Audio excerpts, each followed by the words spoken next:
Phyllisa Deroze is a PhD. She's a Fulbright scholar. She's a wife, a mother, and an expat. She's originally from South Florida, but she now lives in the UAE, where she teaches literature. And she was diagnosed with type 2 diabetes in 2011 and has combined her loves of literature, writing, and educating to become an incredibly strong advocate and a strong voice in the diabetes community. She started out by blogging about her experiences at Diagnosed Not Defeated, which is such a brilliant name for a blog, and eventually created the website Black Diabetic Info to provide culturally competent information for the African American community. And her topic today, and I can tell you I've heard her speech, and I've heard Phyllisa speak before. She's a brilliant speaker, and she's kicking us off with the beautifully alliterative Family, Feasting and Fortitude, Navigating the Holidays with Diabetes. Please join me in welcoming Phyllisa. Thank you.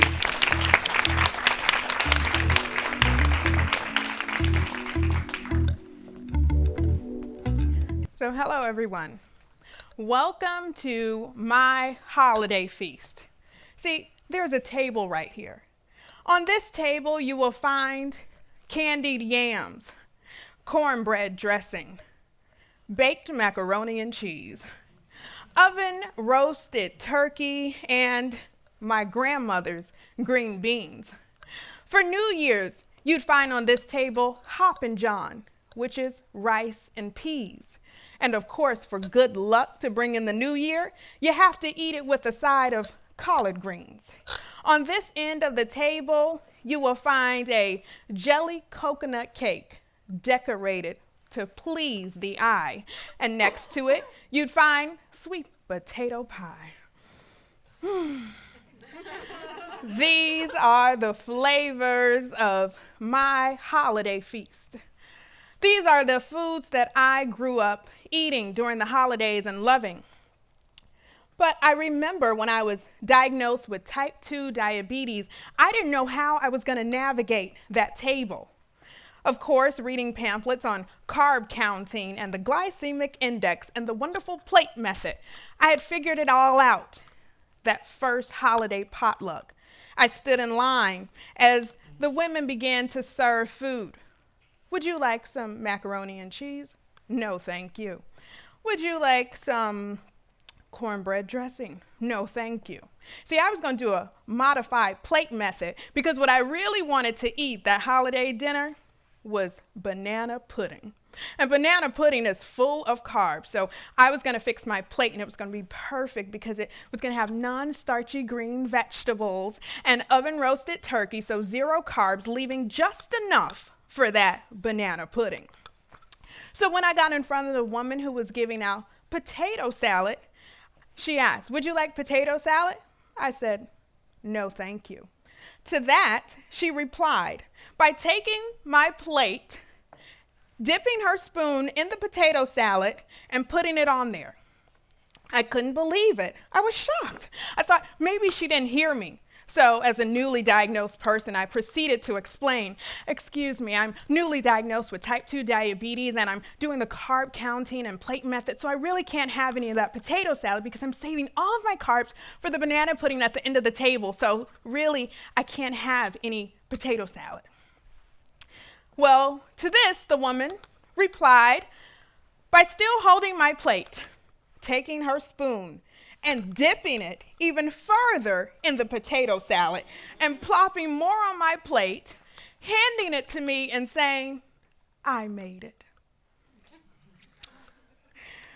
I remember walking away with a plate full of potato salad that I was not going to eat, and of course my lovely banana pudding, realizing that when you're newly diagnosed and you're reading information about how to eat with diabetes, what they don't tell you is how to navigate the holidays. They should come with a warning symbol that says, "During the holidays, at your own risk, try it." Because it didn't work out. But what I realized was that she and I had seen that plate from 2 different angles. See, what I saw on that plate was all the carbs. And what she saw on that plate was all of her love. So during the holidays, the foods are made with 2 main ingredients, carbs and love. And I didn't want to offend anybody. So I had to figure out how I was going to navigate this. So here are 4 things that I've learned how to navigate the holidays. The first thing is I bring my own vegetables to potlucks. During the holiday spirit, no one brings vegetables. Everyone is in the festive spirit. They're letting their belt loose. They figure they can exercise in the new year. They're going to go out with a bang. So I rarely find vegetables at holiday dinner. So that's me. I'm bringing typically my grandmother's green beans. Or I eat before I arrive. I stack up on green vegetables. This actually helps. So I'm not ravenous by the time I get there.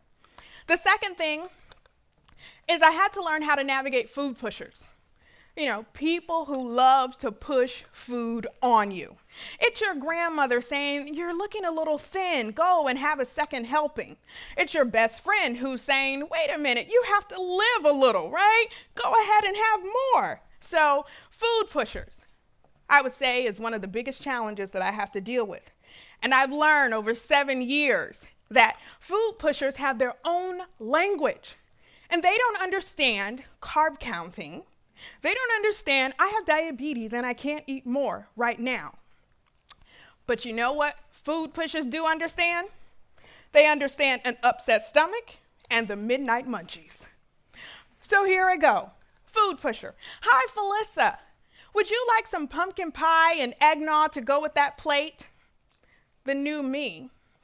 Oh, I would love to. But I have a little upset stomach. Food pusher's response. Oh, don't worry about it then. I completely understand having an upset stomach. Don't worry. Next, the midnight munchies. Here we go again. Hey, Phyllisa, would you like to have some pumpkin pie and eggnog with that plate you're having? Oh, that would be so good. I would love it. But I can't eat it right now, but I'd love to take it to go for when those midnight munchies hit me. Food pusher. Oh, that's right, girl. I completely understand. Yes, I will wrap it up for you to go. So this is how I get my second helping.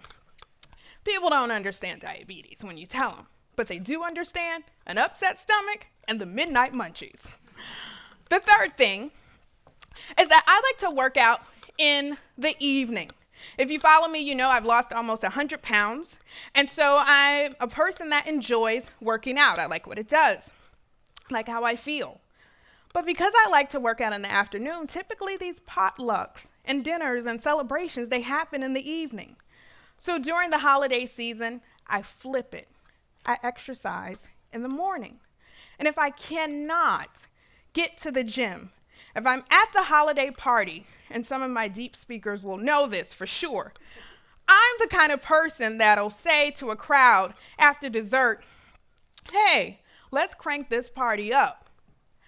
I want to dance with somebody. I want to feel the heat with somebody. Yeah, I want to dance with somebody.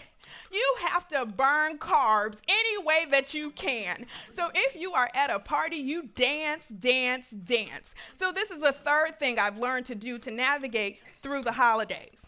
Lastly, the fourth thing. Living with diabetes is a 24-hour job. There's a strong correlation between diabetes and depression and the holidays. So during the holidays, it is extra special for me to make sure that I pour into myself positivity, that I remind myself that I'm doing a wonderful job. I reflect on my motto, diagnose, not defeated.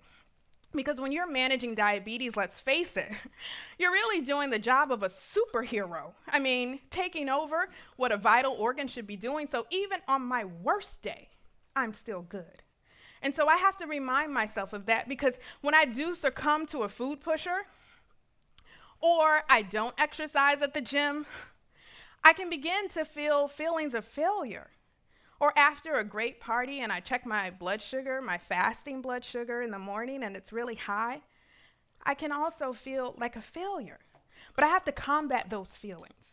And I have to remind myself that I'm doing a great job. So how I navigate the holidays, I'll pass that along to you. To sum it up, 4 things.